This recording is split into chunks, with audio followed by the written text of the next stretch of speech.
ที่หลวงปู่ดูได้จำกำลังจักรพรรดิตั้งแต่อดีตปัจจุบันและอนาคตได้จำรูปลักษณ์ที่เราสร้างขึ้นและอธิษฐานไว้แผ่ไปทั้ง3 โลกธาตุโลกโอปาติกะมนุษย์และสัตว์ทั้งหลายที่ยังเวียนว่ายตายเกิดทั้ง3 แดนโลกธาตุสิ่งที่เกี่ยวข้องเกี่ยวพันกับเราทั้งหมดแต่ผู้ทรงโปรดประกอบตรงๆมั่นบรรจุทางมุ่งหน้าและสาขาผู้ที่อธิษฐานได้ช่วยเหลือผู้ที่เจ็บป่วยผู้ที่จ่ายไปอธิษฐานอะไรไว้น้อมไปในสิ่งที่อธิษฐานนั้นขอพิมานปักพงทั้งหลายส่งวิญญาณสัพเพปุราสัพเพธัมมาสัพเพสังฆาอาปัตตาปัจเจกานังจายังทารังทานังจากเอเจนะราคังปันตามิสัพพโสสัพเพพุทธัสสะเพธัมมัสสัพเพสังฆาอานาปัตตาปัจ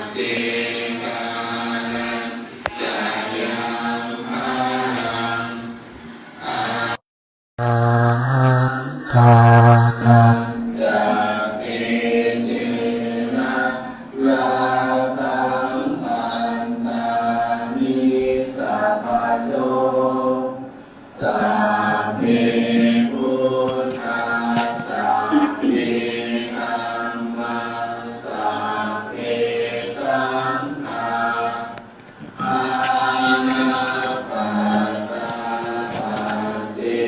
กา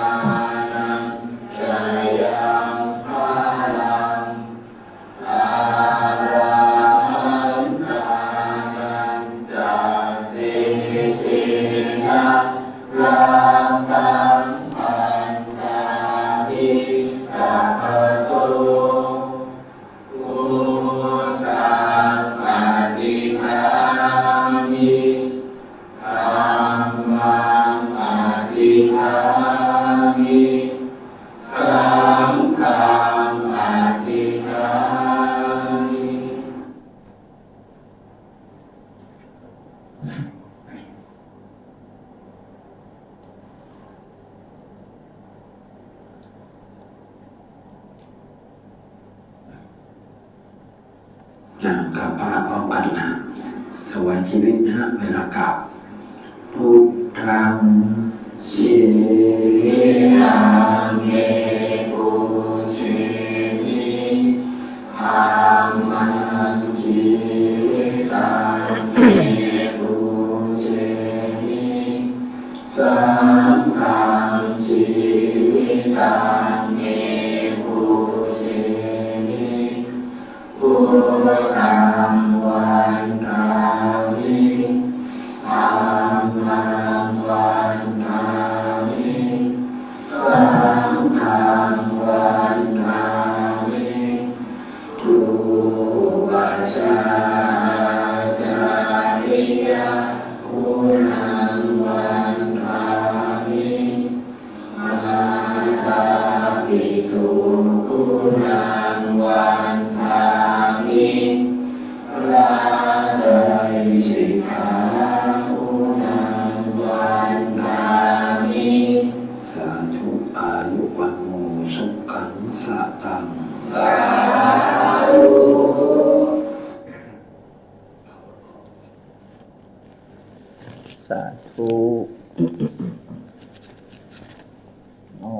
ยศเลยนะ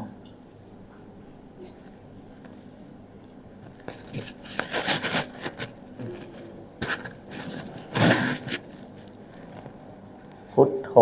เมนาโถพระพุทธเจ้าเป็นที่พึ่งอันประเสริฐของข้าพเจ้าธัมโมเมนาโถพระธรรมเป็นที่พึ่งอันประเสริฐของข้าพเจ้าสังโฆเมนาโถพระสงฆ์เป็นที่พึ่งอันประเสริฐของข้าพเจ้าที่พึ่งอื่นของข้าพเจ้าไม่มีพระพุทธพระธรรมพระสงฆ์เป็นที่พึ่งอันประเสริฐของข้าพเจ้า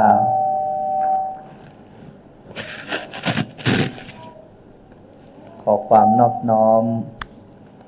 ของข้าพระพุทธเจ้าทั้งหลายจงมีแด่พระสัมมาสัมพุทธเจ้าผู้ตรัสรู้ชอบได้โดยพระองค์เองข้าพเจ้าระลึกถึงพระพุทธเจ้ากับทั้งพระธรรมและพระสงฆ์ว่าเป็นที่พึ่งกำจัดภัยได้จริง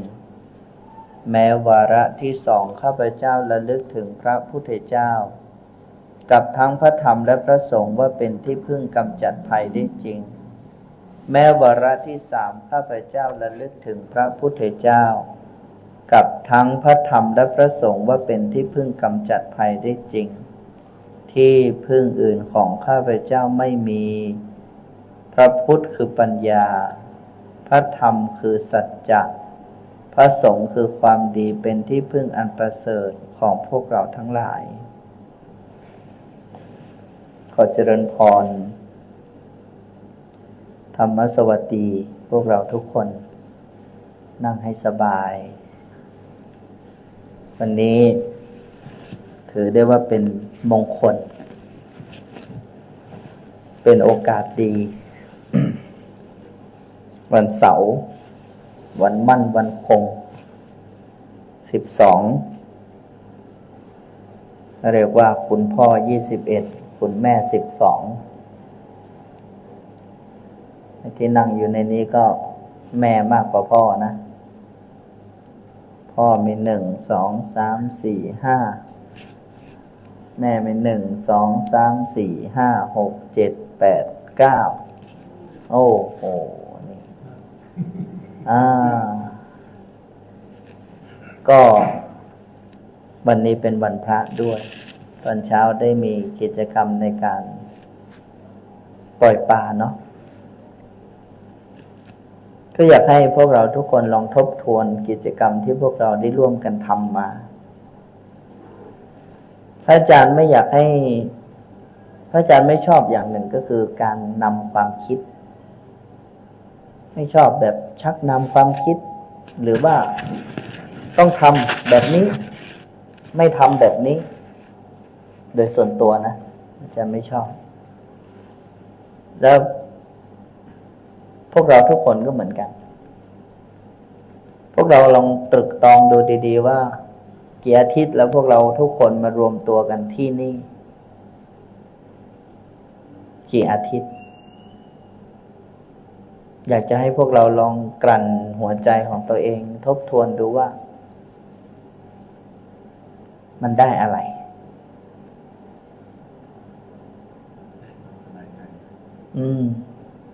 อันนั้นก็ถือว่าเป็นส่วนได้ถามว่ามันได้อะไร แล้วมันไม่ได้อะไรที่อยากจะพูดกับพวกเราแบบนี้ก็คืออย่าเสียเวลาถ้ามันไม่ได้อะไรก็อย่าเสียเวลาแต่ถ้ามันได้อะไรพระอาจารย์ก็ดีใจด้วยแฟร์ไหมแบบนี้เนาะพระอาจารย์ไม่ได้อยากเป็นครูบาอาจารย์ของพวกเราแต่พระอาจารย์ก็ไม่ชอบเป็นครูบาอาจารย์ของใครเป็นเหมือนพี่เหมือนน้องกันนี่แหละนะเหมือนครอบครัวพระอาจารย์ชอบใช้คำว่าครอบครัวบุญเนาะเหมือนพี่เหมือนน้องเหมือนญาติธรรมเข้าใจไหมไม่ชอบแบบศิษย์หรืออาจารย์หรืออะไรเงี้ยโดยส่วนตัวของพระอาจารย์นะที่จริงถ้าจะมีศิษย์เนี่ยโอ้ ที่จริงพระอาจารย์ตั้งตัวเป็นอาจารย์เนี่ยมาตั้งแต่เด็กแล้วนะตั้งแต่เป็นเด็กแล้ว ตอนนั้นนี่อยู่บ้านที่สันปะตองแม่ไอ้เพื่อนพวกนี้ชอบแกล้งเราจริงๆเอาไงดีไม่ให้มันแกล้งเราก็พระอาจารย์ตอนบ้านนอกเนาะมันมีแบบผีมดผีเมงอะไรอย่างเงี้ยนะมันมีแบบเจ้าทรงเข้าเจ้าอะไรเงี้ยเข้าใจไหมแบบทรงผีทรงอาจารย์ก็ชอบนะตอนเด็ก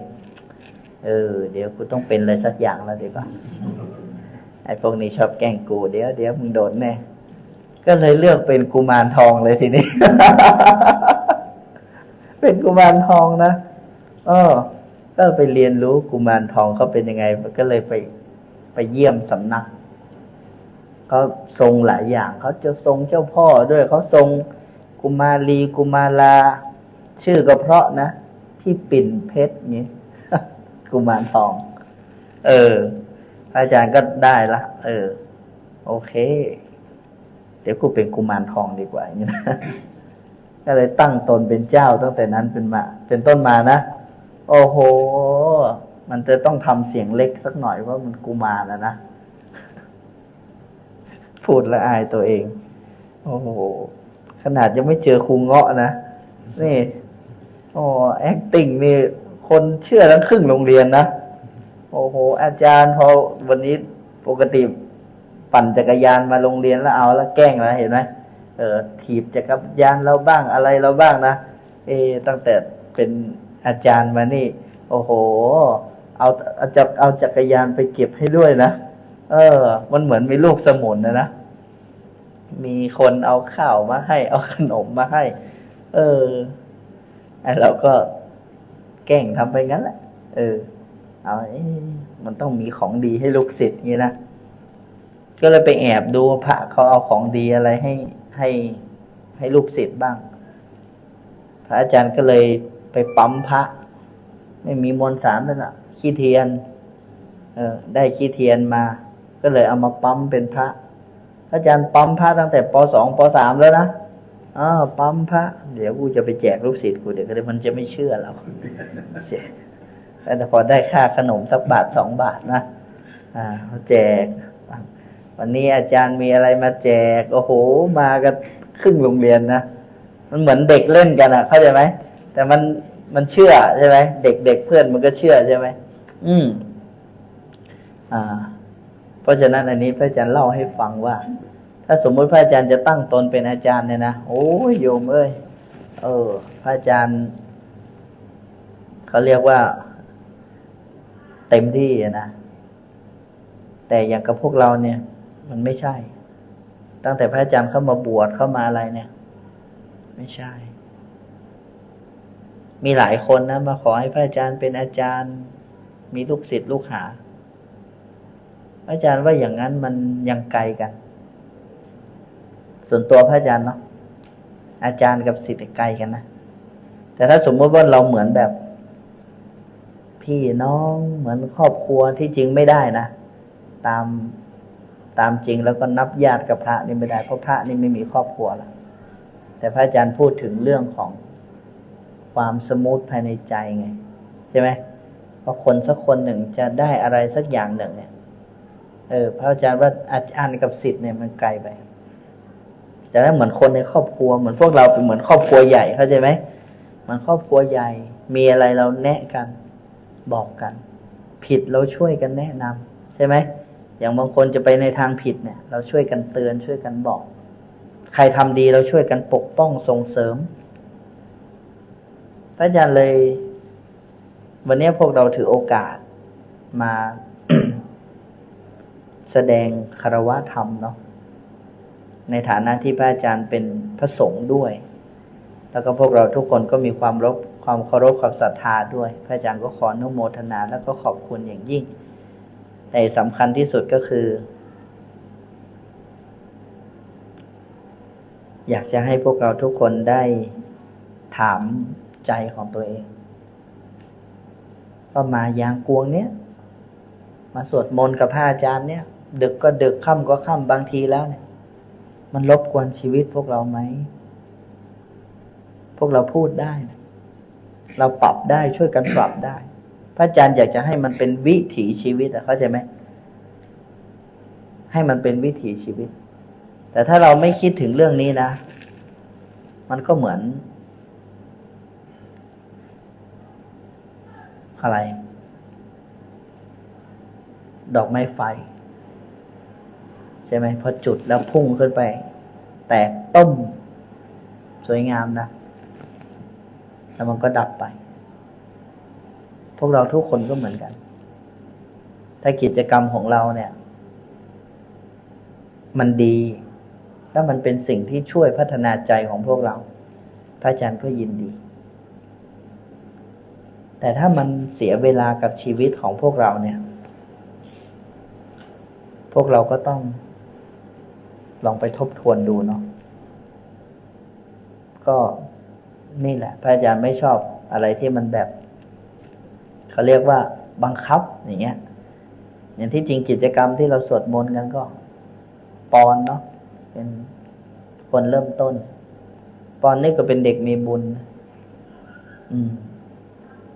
เป็นเด็กมีบุญอายุแค่นี้เองก็สามารถทำอะไรได้มากก็ถือว่าเรามีวาสนาต่อกันมากที่จริงก็รู้จักกันนานแต่ว่าไม่ได้สนิทชิดเชื้ออะไรดีใจทุกครั้งที่ได้เห็นพวกเรานะมันไม่ใช่เรื่องบังเอิญเนาะพวกเราว่าไหมที่พวกเรามานั่งอยู่กันตรงนี้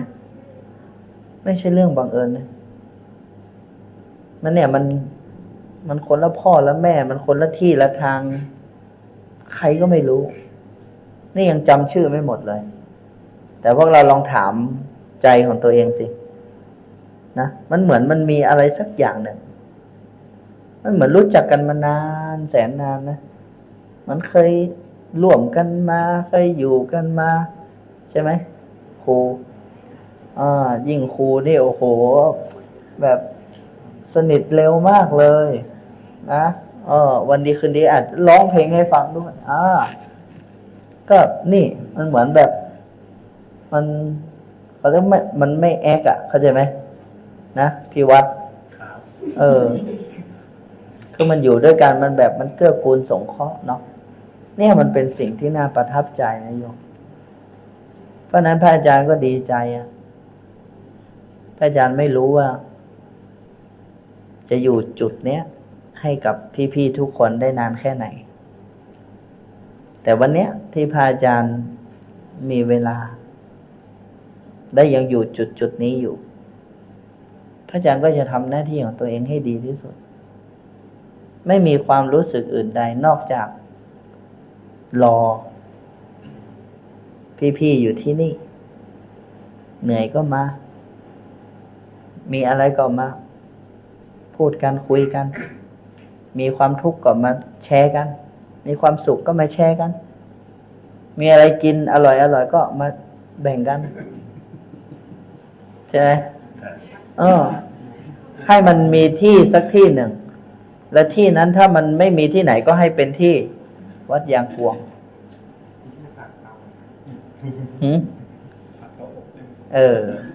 ได้ฝักเตาอบก็ได้ใช่ไหมที่จริงพระอาจารย์ฝันเรื่องนี้มานานแล้วว่าจะทำยังไงให้วัดเนี่ยมันเป็นประโยชน์ที่สุดคำว่าประโยชน์ที่สุดไม่ใช่แบบทำวัดสวดมนต์แล้วก็กลับมันไม่ใช่นะคำว่าประโยชน์ที่สุดคือมันเป็นทุกอย่างเข้าใจคำว่าเป็นทุกอย่างไหมเป็นเนี่ยเห็นไหมเป็นลานเล่นของเด็กตีแบดเตะบอลบางทีก็สร้างความหงุดหงิดบ้างแต่เราก็ชอบ นะบางทีเราหงุดหงิดนะแล้วก็แบบเนนมาพูดให้สติก็ตุ๊ปีตั้งใจอย่างอี้ไปได้กะครับกูลืมไปกูตั้งใจคือตั้งใจแบบนั้นจริงๆเข้าใจไหมเราจำภาพตอนเราเด็กได้พี่ว่าเราไปทำอะไรที่วัดแล้วเราได้รับความเมตตายังไงในวันนั้นวันเนี้ย มันคือภาพในอดีตของพระอาจารย์ทั้งหมดที่พี่เห็นเนี่ยทุกอย่างเนี่ยบรรยากาศของวัดยางกวงเนี่ยมันคือภาพในอดีตของพระอาจารย์พวกเราลองคิดดูมาวัดถ้าโดนดุเนี่ยเนาะบางคนฝังใจนะโยมเกลียดพระนะจะบอกให้นะบางคนไม่เข้าวัดเพราะอะไรเพราะครั้งหนึ่งเคยไปวัดแล้วโดนดุอาจจะแบบมาตานขันเข้าแล้วพระแบบขี้ค้านให้พรอย่างเงี้ยแล้วบางทีมันฝังใจโยมอย่าไปซีเรียสบางทีอารมณ์คนเรามันธรรมดาเนาะนะต้องให้อภัยกันไปเพราะนั้นพระอาจารย์จึงคิดว่าจะทำยังไงให้วัดยางกวงมันเป็นที่ที่ประทับใจแล้ววัดยางกวงเนี่ยพระอาจารย์ไม่อยากคิดเองอยากให้พวกเราพี่ๆทุกคนช่วยกันคิดสิช่วยกันคิดช่วยกันออกแบบวัดของพวกเราสิว่าจะให้วัดของเราเนี่ยมันออกมาเป็นรูปแบบไหนไม่ให้มันเป็นวัดยางกวงของตุ๊ฟุกหรือวัดยางกวงของท่านเจ้าว่าอยากจะให้มันเป็นวัดของพวกเราจริงๆคำว่าวัดของพวกเราจริงๆพวกเราก็มีสิทธิ์ที่จะคิดมีสิทธิ์ที่จะทำเห็นไหมไม่ได้หมายความว่า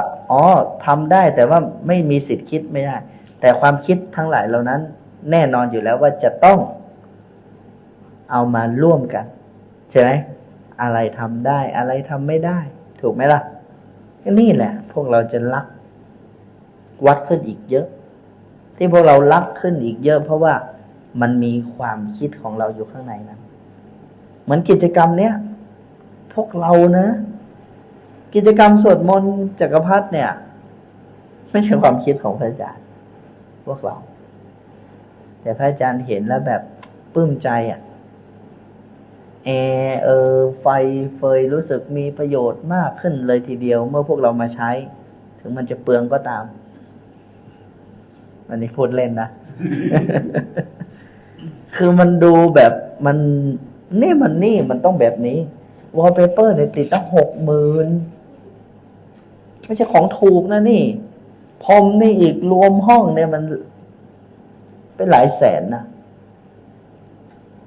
มันต้องอย่างนี้สิไม่ใช่เอาไว้ให้หนูให้กาอยู่ใช่ไหมเป็นห้องเก็บของอิเละเขะขะไม่เอาอย่างนั้นพวกเราจะสังเกตเห็นว่าวัดยางกวงทุกตารางนิ้วใช้ประโยชน์ได้หมดใช้ประโยชน์ได้ทุกที่เพราะนั้นสิ่งที่จะพูดกับพวกเราก็คือดีใจที่ได้พบกันเนาะดีใจที่ได้พบกันส่วนตัวของพระอาจารย์ก็ดีใจที่ได้ทำประโยชน์พอที่จะได้แบ่งเบาความทุกข์ในใจของพวกเราได้บ้างแล้วก็ไม่ใช่เพียงแค่พวกเราที่ได้ประโยชน์พระอาจารย์เองก็ได้ประโยชน์การที่พระอาจารย์ได้เห็นพวกเราทุกคนมาสวดมนต์เห็นพี่เห็นน้องเนี่ยนะมาสวดมนต์มาทำความดีเนี่ยส่วนตัวของพระอาจารย์ผู้เป็นเจ้าวาดเนี่ยก็ดีใจแล้วก็ยินดีต้อนรับอย่าไปคิดว่ารบกวนอะไรไม่รบกวนเลยไม่รบกวนทุกอย่างช่วยกันทำช่วยกันดีช่วยกันคิดเป็นประโยชน์และอีกหน่อยอาจจะไม่ใช่เพียงแค่ที่สวดมนต์ใครมีความรู้ความสามารถด้านไหนพี่ๆอาจจะนำมาแชร์มันลงตรงนี้พี่เอามาแชร์กันที่นี่ที่ของพวกเรานะต่อไปนี้ก็ให้ใช้คำว่าที่ของพวกเรามันจะได้ไม่มีอะไรต้องมาขวางใจทำได้เต็มที่อะไรที่มันเป็นประโยชน์อย่างพี่หมอใช่ไหมมีความรู้ความสามารถเรื่องอะไรอยากจะแชร์เรื่องอะไรพี่ครูมีความรู้ความสามารถเรื่องอะไรพี่วัดใช่ไหมพวกเราทุกคนนะพี่ ดูดวงเอามาแชร์มันลงที่นี่พวกเราทุกคนแม่ครูนี่อดีตผู้อำนวยการวัฒโนเรามาแชร์กันลงที่นี่ให้มันเป็นวัดที่มันไม่ใช่สำหรับแค่วัดเฉยๆไม่ใช่สำหรับแค่พระแต่มันเป็นของทุกๆคนใครทำอะไรได้มาช่วยกันมาช่วยกันสร้างมาช่วยกันทำและนี่คือการสร้างความภาคภูมิใจให้กับตัวเองพวกเราทุกคนวันนี้ความคิดแล้วก็การกระทำของพี่ๆได้เป็นไปเพื่อประโยชน์ของสังคมบ้างหรือยังขออภัยที่ต้องถามแบบนี้เพราะคำถามนี้มันจะไปคล้องกับคุณภาพและความคุ้มค่าของการเกิดมาเป็นมนุษย์การเกิดมาของเราในชาตินี้นะพี่ไม่ใช่เกิดมาหาเงินหาทองเลี้ยงไส้เลี้ยงพุงตัวเองเฉยๆไม่ใช่นะไม่ใช่ควานหาแต่ความสุขเพื่อตัวเองเนี่ยไม่ใช่ประโยชน์อย่างสูงสุดหากแต่ประโยชน์อย่างสูงสุดคือสติปัญญาและความรู้ความสามารถของพวกเรากำลังของพวกเราสามารถที่จะเผื่อแผ่ให้กับคนรอบข้างได้พี่ดูสินะจุดเริ่มต้นเล็กๆพี่ดูข้างตัวเองดูเพื่อนตัวเองดูพี่ตัวเองเห็นไหมอย่างน้อยๆเรานั่งกันในนี้กี่ชีวิตและหนึ่งชีวิตยังมีคุณค่ากับอีกกี่ชีวิตเห็นไหมและนี่แหละคือการใช้ชีวิตที่คุ้มค่าที่สุดเพราะฉะนั้นปีใหม่เมืองเนี้ยสิ่งที่อยากจะแนะพี่ๆทุกคนก็คือนอกจากจะทำอะไรเพื่อตัวเองแล้วเพื่อการกินการอยู่เพื่อความสุขของตัวเองแล้วอย่าลืมที่จะแบ่งปันความสุขที่เรามีให้คนอื่นซึ่งวิธีการมีตั้งเยอะแยะคำพูดก็ได้การกระทำก็ได้สายตาก็ได้ใช่ไหมอะไรหลายๆอย่างแล้วพี่ทั้งหลายจะรู้สึกภาคภูมิใจในตัวเองเนี่ยเป็นสิ่งเล็กๆสมัยพระอาจารย์ตอนเด็กรู้สึกชีวิตเนี่ยมันไม่ค่อยมีประโยชน์เท่าไหร่คือพ่อกับแม่ก็ตายตั้งแต่เด็กอยู่มากับปู่กับย่ามันเละมันก็ไม่ได้เละแบบท่านเลี้ยงเราไม่ดีไม่ใช่แต่ว่ามันไม่รู้กับคุณค่าของตัวเองนะมันมองไม่เห็น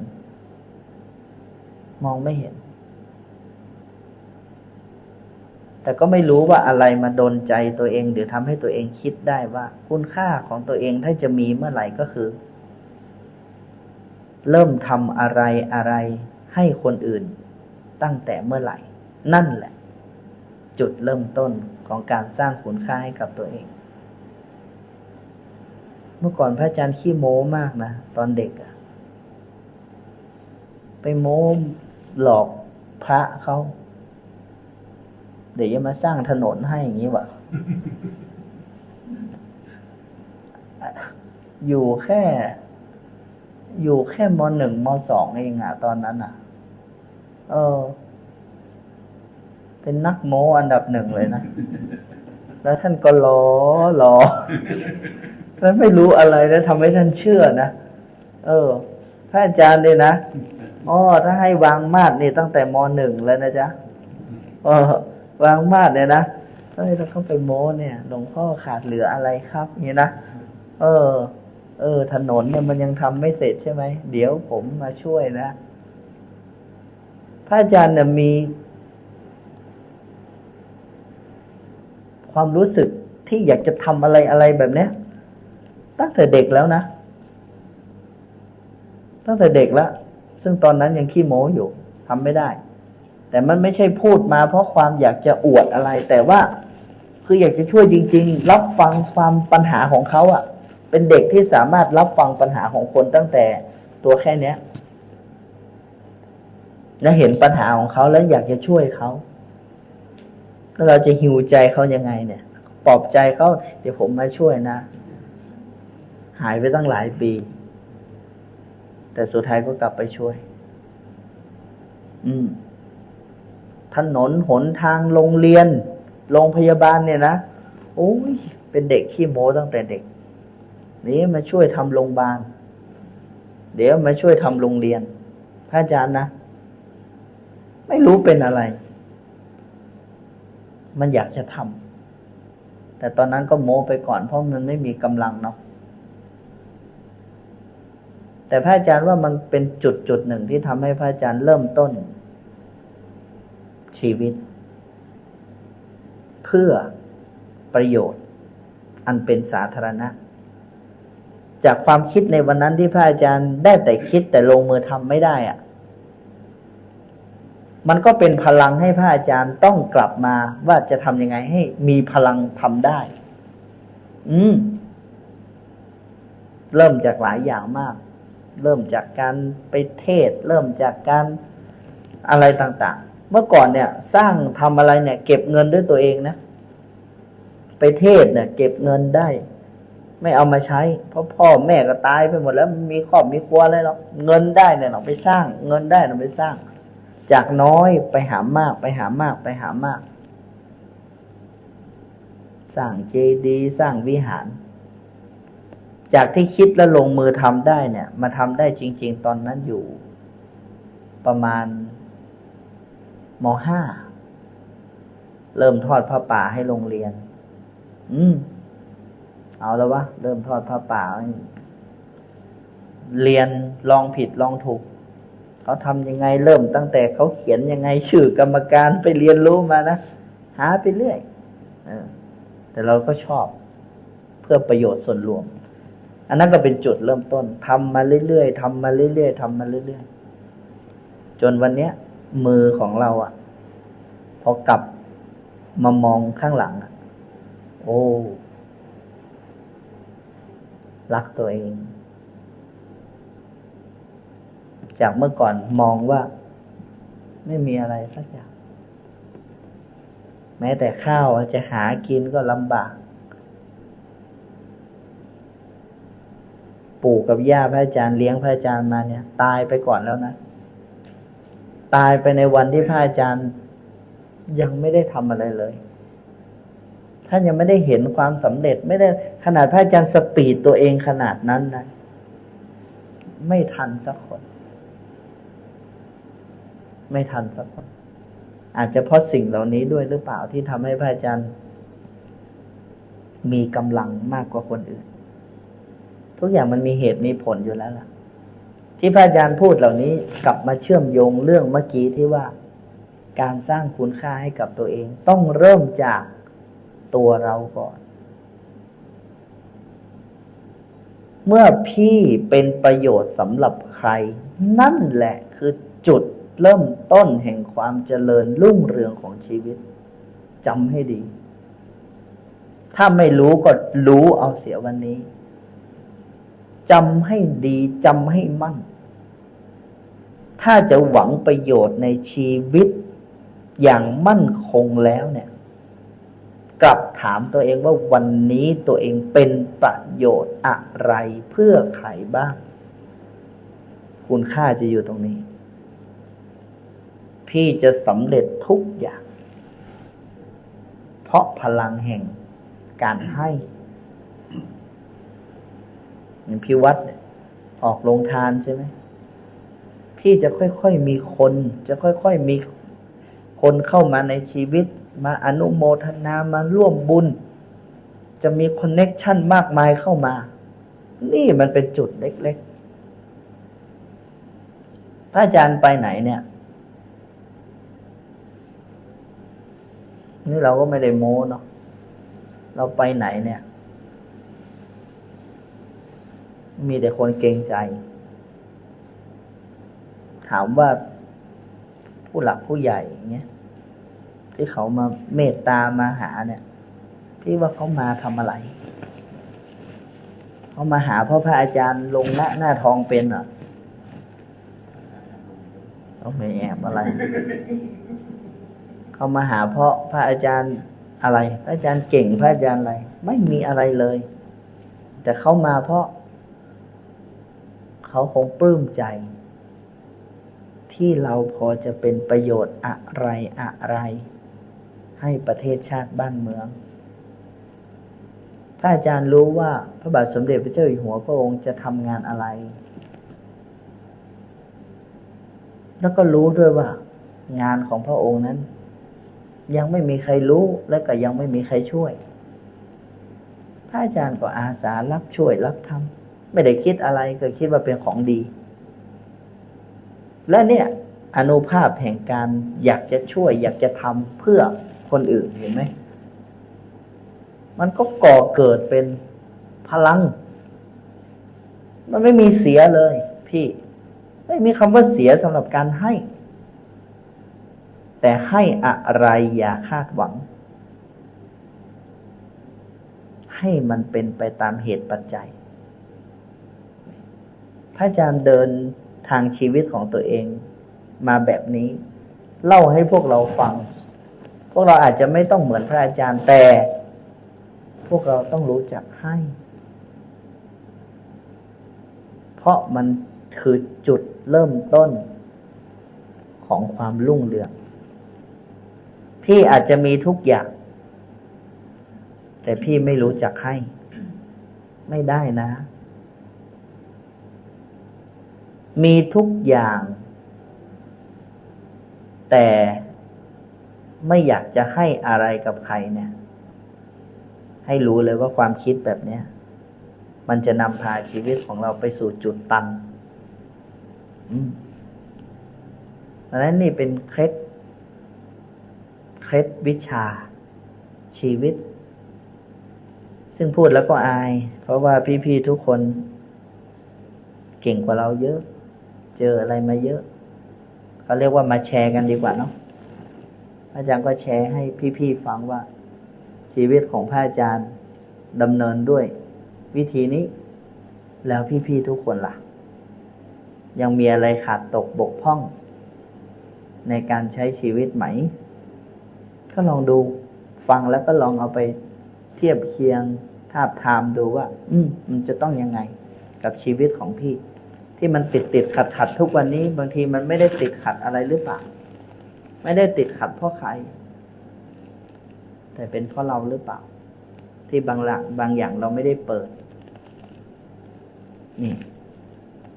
เพราะฉะนั้นก็สิ่งที่อยากจะพูดสุดท้ายนี่ก็คือขอบคุณพวกเราจะแอบบอกนะว่ากำลังใจหลายๆอย่างที่พระอาจารย์มีเนี่ยบางทีก็ได้จากพวกเรานะอย่างพระอาจารย์เจ็บขาเนี่ยไม่ค่อยมีใครมาถามพระอาจารย์ไม่ค่อยมีใครมาเป็นห่วงเป็นใยอะไรกับชีวิตพระอาจารย์ก็มีเหมือนกันถามคนถามก็มีมากแต่คนจะมาช่วยเนี่ยไม่ค่อยมีอย่างปอนก็มาคอยนวดคอยอะไรให้นะพูดแล้วจะร้องไห้ลูกเอ้ยมันปีติใจ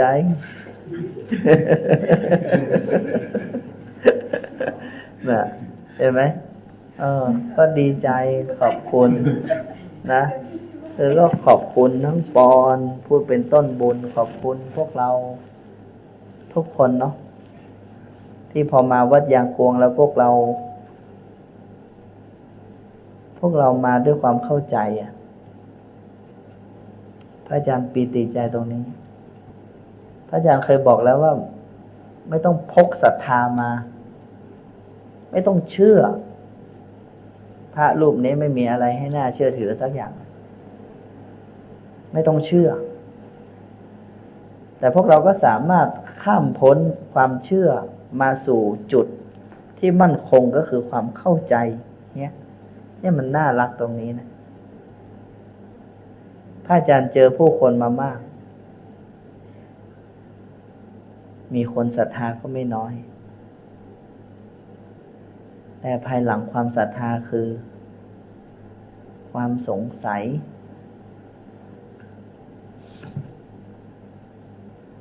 ความอยากจะเปลี่ยนแปลงยัดเยียดกดดันบีบคั้นทั้งชีวิตพระอาจารย์นะ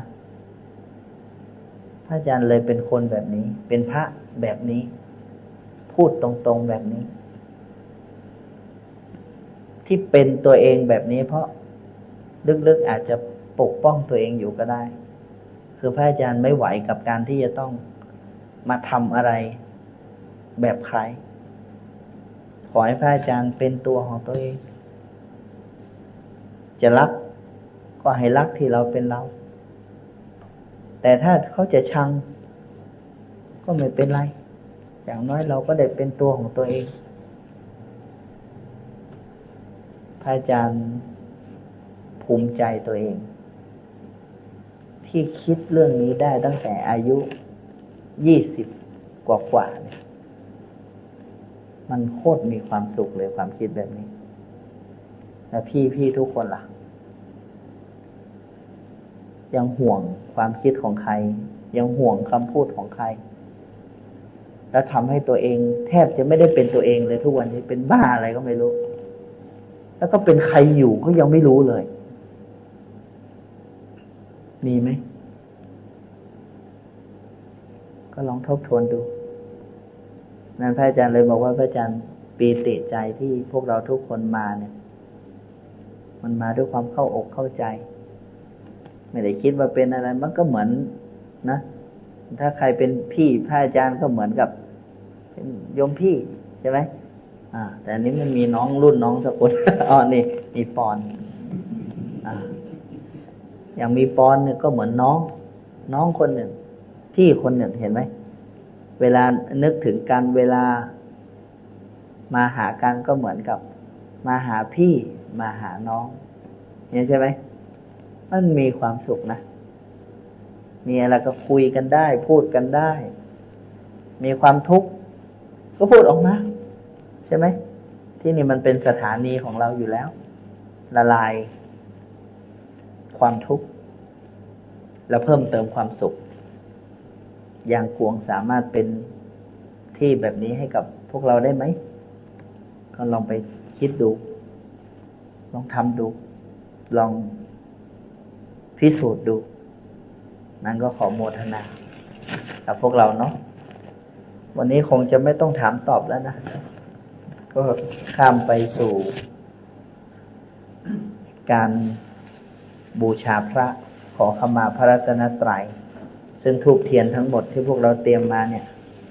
พระอาจารย์จะนำพวกเราขอขมาพระรัตนตรัยการขอขมาพระรัตนตรัยควรขอขมาทุกวันนะที่จริงแล้วเนี่ยทุกวันก่อนนอนไม่ให้เป็นบาปเป็นกรรมบางทีอาจจะเล่นหน้าพระสงฆ์มากเกินไป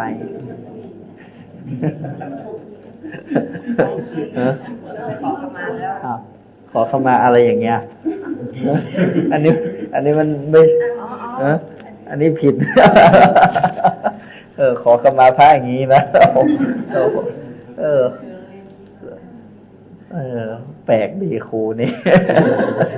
อยู่โรงเรียนจีนไม่ใช่หรอตอนเรียนอยู่พานไทยเป็นคริสตพุทธโอเคดี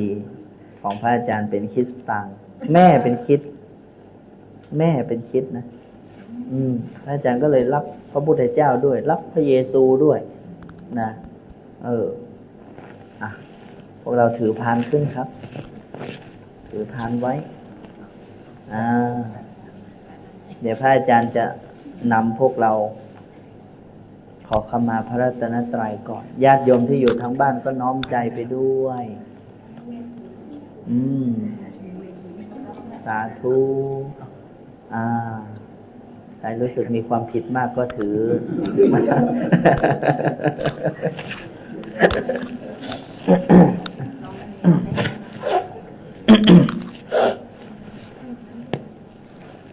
ว่าตามนะ เมนาโถ พุทโธเมนาโถ ธัมโมเมนาโถ ธัมโมเมนาโถ สังโฆเมนาโถ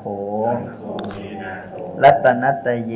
รัตนัตเย ปมาเทนะ ปมาเทนะ ทวารัตเยนกตัง ทวารตเยนะกตัง สัพพังอัปปราทัง สัพพังอปาราทัง ขมตุโนพันเต ขมตุโนพันเต กายกรรมสาม กายกรรมสาม วจีกรรมสี่ วจีกรรมสี่ มโนกรรมสาม มโนกรรมสาม กรรมอันใด กรรมอันใด ที่ข้าพระพุทธเจ้าทั้งหลาย ที่ข้าพระพุทธเจ้าทั้งหลาย ได้กระทำล่วงเกิน ได้กระทำล่วงเกิน ต่อคุณพระรัตนตรัยไว้ ต่อคุณพระรัตนตรัย มีพระสัมมาสัมพุทธเจ้า มีพระสัมมาสัมพุทธเจ้า ทั้งหลายทุกๆพระองค์ ทั้งหลายทุกพระองค์ พระปัจเจกพุทธเจ้า พระปัจเจกพุทธเจ้า พระธรรม พระธรรม พระอรหันตสาวก พระอรหันตสาวก พระสมมุติสงฆ์ พระสมมุติสงฆ์ ทั้งหลาย ทั้งหลาย ด้วยกายก็ดี ด้วยกายก็ดี วาจาก็ดี วาจาก็ดี ด้วยใจก็ดี ด้วยใจก็ดี ทั้งตั้งใจ ทั้งตั้งใจ และไม่ได้ตั้งใจ และไม่ได้ตั้งใจ ต่อหน้า ต่อหน้า และรับหลัง และรับหลัง ขอคุณพระศรีรัตนตรัย ขอคุณพระศรีรัตนตรัย อันมีพระพุทธ อันมีพระพุทธ พระธรรม พระธรรม พระสงฆ์ พระสงฆ์ คุณพ่อคุณแม่ คุณพ่อคุณแม่ คุณพระสมถะ คุณพระสมถะ พระวิปัสสนากรรมฐาน พระวิปัสสนากรรมฐาน ตลอดจนถึง ตลอดจนถึง คุณครูบาอาจารย์ ครูบาอาจารย์ ทั้งหลาย ทั้งหลาย นับแต่อดีต นับแต่อดีต มาจนถึงปัจจุบัน มาจนถึงปัจจุบัน ขอท่านทั้งหลาย ขอท่านทั้งหลาย จงได้โปรดอดโท จ ษ งได้โปรดโทษ ยกโทษ แก่ข้าพระพุทธเจ้า แก่ข้าพระพุทธเจ้า ผู้มีสติปัญญาน้อย ผู้มีสติปัญญาน้อย กายกรรมัง กายกรรมัง วจีกรรมัง วจีกรรมัง มโนกรรมัง มโนกรรมัง สันจินจะโทสัง สันจิจาโท อ สัง สันจินจะโทสัง อสันจิตาโท สัพพังโทสัง สัพพังโท ข สัง มันตุโน ขับมันตุ ด้วยอำนาจ ด้วยอำนาจ แห่งการขอขมา แห่งการขอขมา พระรัตนตรัย พระ นี้ รัตนตรัย จงเป็นปัจจัย จงเป็นปัจจัย ให้ข้าพเจ้า ให้ข้าพเจ้า เรื่องทุกข์เรื่องโทษ เรื่องทุกข์เรื่องโทษ บาปอกุศลกรรม บาปอกุศลกรรม ทั้งหลายทั้งปวง ทั้งหลายทั้งปวง วิบากกรรม วิบากกรรม นานาชนิด นานาชนิด ที่ได้กระท ที่ได้กระ ำ ทำ ทั้งตั้งใจ ทั้งตั้งใจ และไม่ได้ตั้งใจ และไม่ได้ตั้งใจ นับแต่นี้ไป นับแต่นี้ไป ขอวิบากกรรมทั้งปว ข ง อวิบากกรรมทั้งปวง จงยุติ จงยุติ ด้วยอภัยทาน ด้วยอภัยทาน พุทธังอโหสิ พุทธังอโหสิ ธัมมังอโหสิ ธัมมังอโหสิ สังฆังอโหสิ สังฆังอโหสิ อโหสิกัมมัง อโหสิกรรมัง สัพพะอันตรยาปิ สัพพะอันตรายาปิ วินาศสันตุ วินาศสันตุ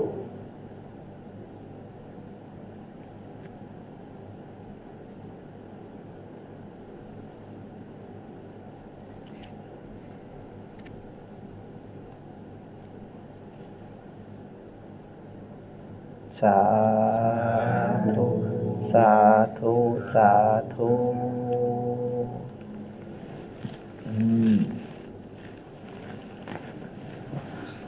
อ้าวโมทนาพวกเราทุกคน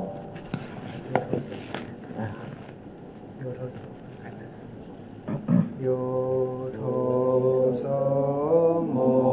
หะจิตเตนะพุทธัสสมิปาปะกะโตมายาขามะขะเมกาตังโทสังสัพพะปะปังวินาศสันตุโยโทโสโมหะจิตเตนะธัมมัสสมิงปาปะกะโตมายาขามะขะเมกาตังโทสังสัพพะปะปังวินาศสันตุโยโทโสโมหะจิตเตนาสังคสมิงปาปะกะโตมายาขามะขะเมกาตังโท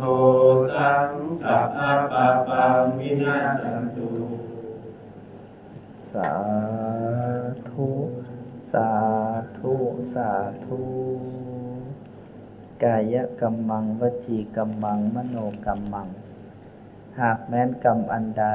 พวกเราทั้งหลายทั้งสองฝ่าย ทั้งคณะและตัวของพระอาจารย์เองได้กระทำล่วงเกินต่อกันและกันด้วยวาจาด้วยใจด้วยการกระทำขอปาปกรรมทั้งหลายทั้งปวงเหล่านั้น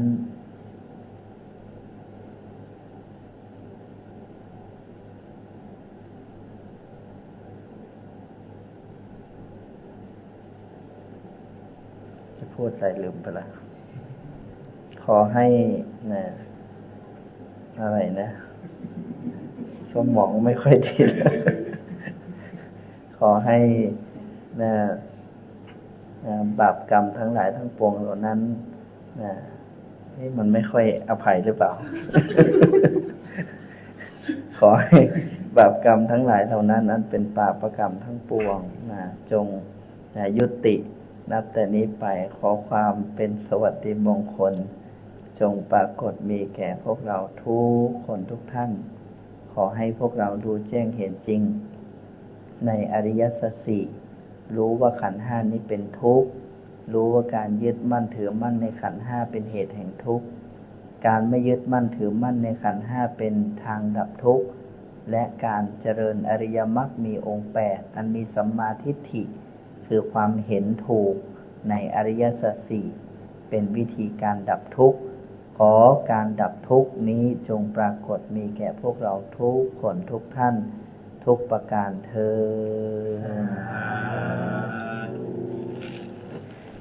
ดไม่ไหวแล้วครับสติปัญญาตัวเอง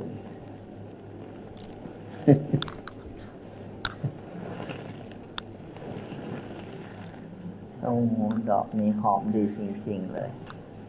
สาธุอนุโมทนาจ้ะขอบคุณสาธุใครจัดดอกมาเนี่ยสาธุดอกโชคนะเนี่ยนี่โมทนาสาธุอนุโมทนาสาธุโมทนาพี่วัดกับข้าวอร่อยมากสาธุโยมพัฒน์อนุโมทนานะ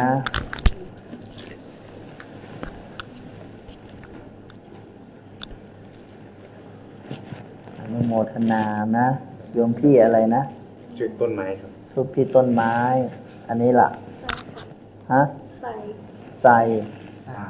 ต้นไม้กับทรายต้นไม้กับทรายนอกจากสติไม่ดีหูเราเรียกว่าคนอะไรชื่อใส่สาธุปลื้มปิติใจนะแม่จะร้องไห้เลยเนี่ย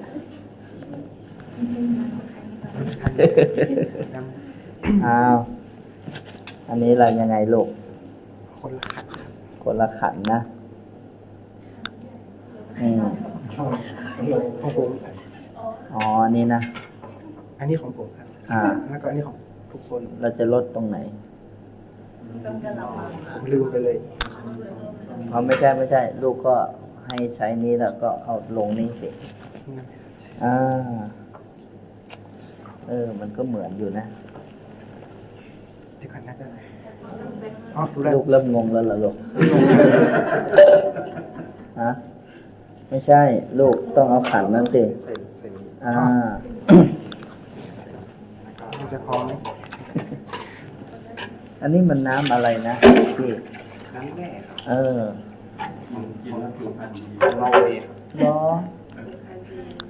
แพ็คเท่าไหร่มัน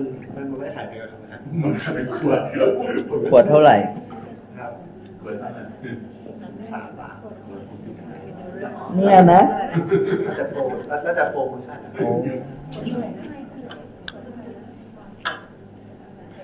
ครูเอาวุโสก่อน ให้ครูก่อนครูก่อนก็ได้ครับ แม่ครูโมทนาจ้ะ มาใกล้ๆ อันนี้ยกมานี่ลูก ยกขึ้นมาเลย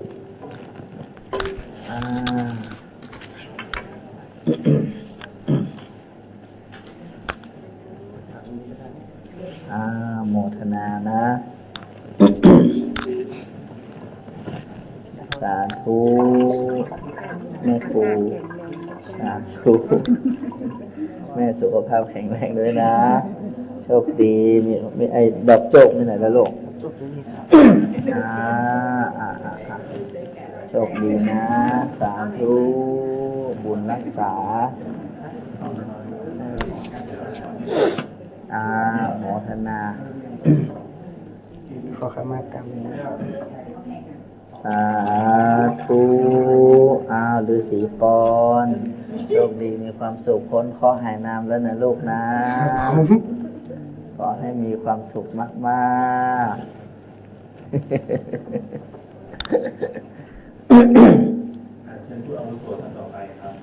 ใครพี่พัดก่อนครับ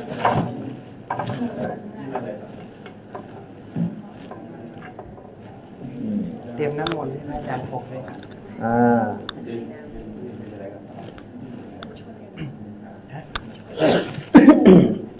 อนุโมทนานะ สาธุโชคดีมีความสุข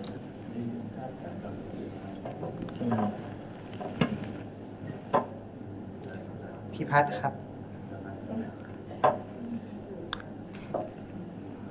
โมทนานะ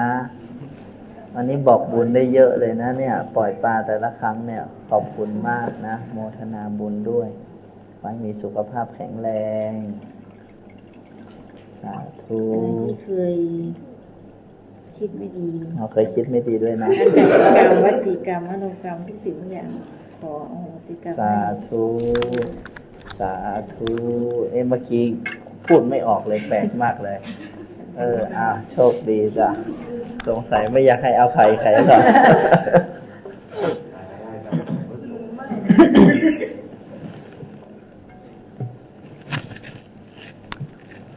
โมทนาโยมพี่ ทำกรรมอาวุโสครับ โมทนานะสาธุพี่สุขภาพสมบูรณ์แข็งแรง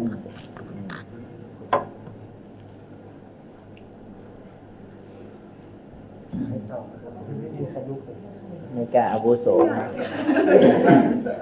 ไม่กล้าไงพี่ต้นไม้นี่ใช่ไหมที่ดูเลิกอ่ะ ไม่ใช่ ไม่ใช่นะ อยู่กรุงเทพครับ สาธุนะ พี่ไซ ใส่ พี่ไซสาธุ อายุยืนนะครับ อายุยืนเหรอโมทนา อย่าเพิ่งไปในเต้น อย่าเพิ่งไปไหนสาธุมันก็ไม่แน่เนาะ พี่เมธ จ้ะ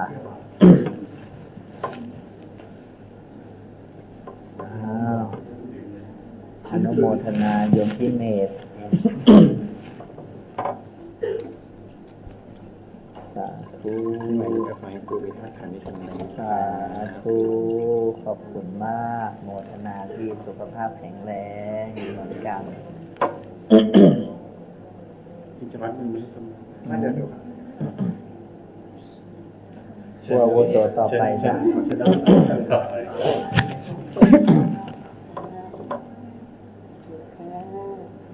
โมทนานี่อยู่ที่ไหนนะ อยู่เชียงใหม่ค่ะ อืม ทำงานแถวนิมมาน อ่า แต่เดือนนี้วันที่ 22 จะมาทำงานที่ต้นปากซอยแล้ว มาหากันบ่อยๆนะ ค่ะถือว่าเป็นเรื่องเป็นชัยที่ดี ดี ใจเลย จ้ะโมทนาพี่โอ พี่ส้มโมทนาจ้ะสาธุอนุโมทนานี่วันนั้นไปยกฉัดด้วยกันนะนี่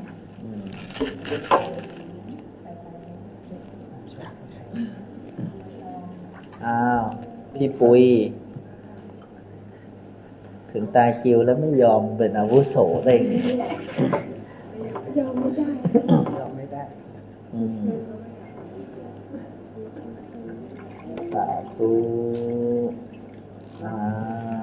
โมทนานะพี่นะ วันนี้แต่งชุดปกติฮะ อ้าวถึงตาครูแล้วเหรอ โยมจุฬาก็ขอขมาอภัย จ้ะ เจ้าค่ะ ไม่เป็นไรนะ กายวาจาใจเจ้าค่ะ สาธุ เฮงเฮงรวยร อ้าว วย โชคดี โมทนา คุณครูวิทยาศาสตร์ถึงตาพี่หมอแล้วนะ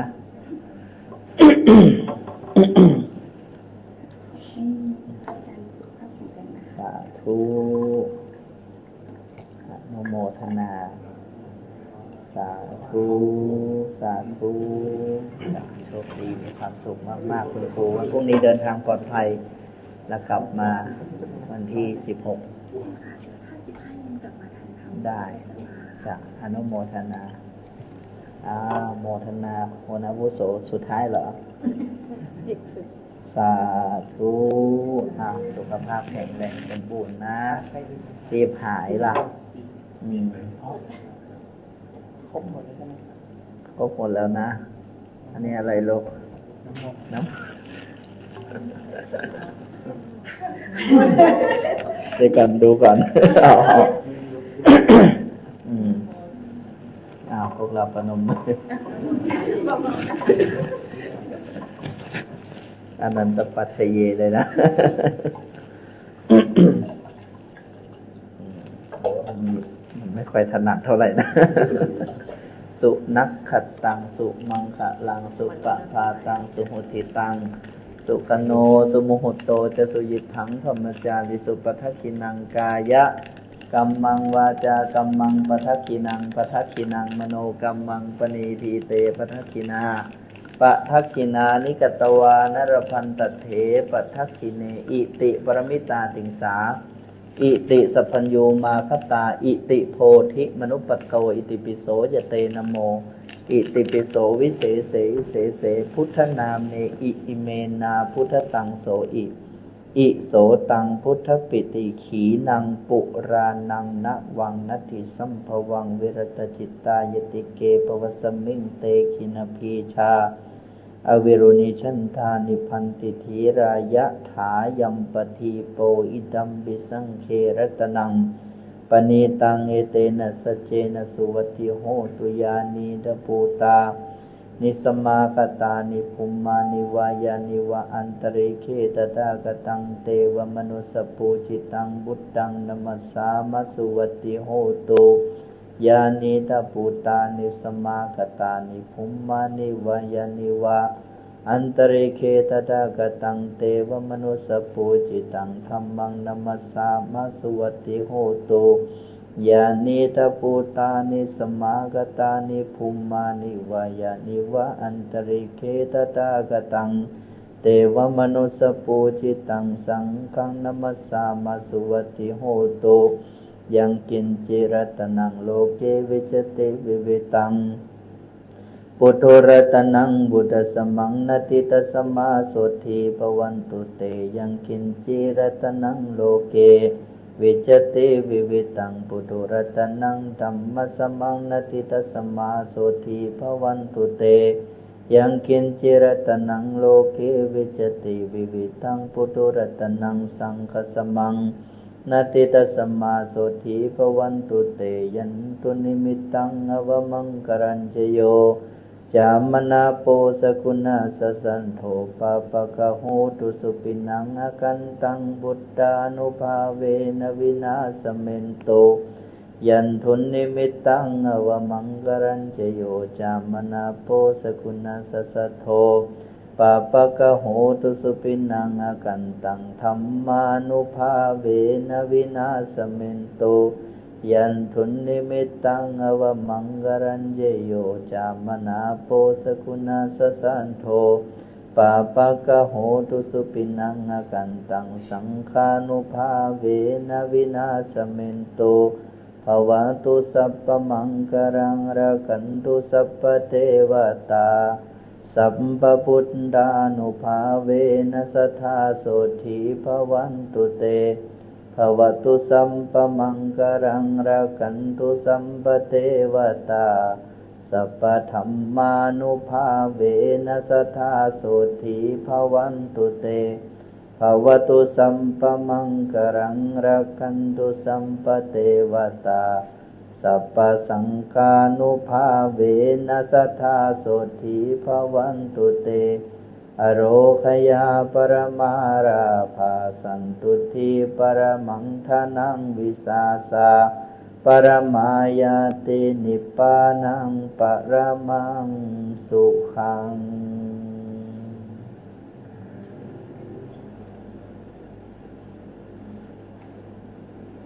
อ้าวรวย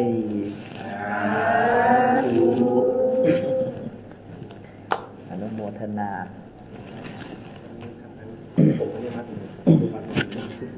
วันไหนอ๋อ ไปทำงานนะครับ อนุโมทนาสาธุ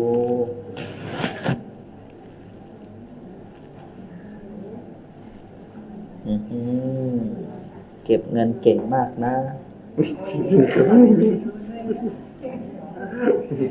อย่าขี้จิเกินไปนะ